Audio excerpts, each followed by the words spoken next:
কেউ যদি আমারে কষ্ট দেয় আমি বদলা নিতে চাই, ঠিক কি না? কিন্তু ইসলাম বলে বদলা না নিয়ে বদলে দাও। কি করবেন? বদলা নিও না, বদলে দাও। আল্লাহর কাছে বল, বন্ধুর কাছে বলার আগে, স্ত্রীর কাছে বলার আগে, ফেসবুকে শেয়ার করার আগে কষ্টের কথা শেয়ার করব কার কাছে? বিশ্বনবী সাল্লাল্লাহু আলাইহি ওয়াসাল্লাম আমাদেরকে এটাই শিখিয়েছেন।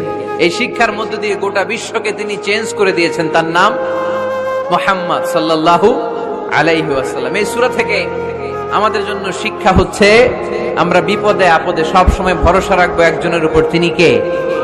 আর মনে রাখতে হবে the grief isn't permanent, the struggle isn't permanent. এই পৃথিবীর কোন দুঃখ কষ্ট আর সমস্যা এটা পার্মানেন্ট নয়।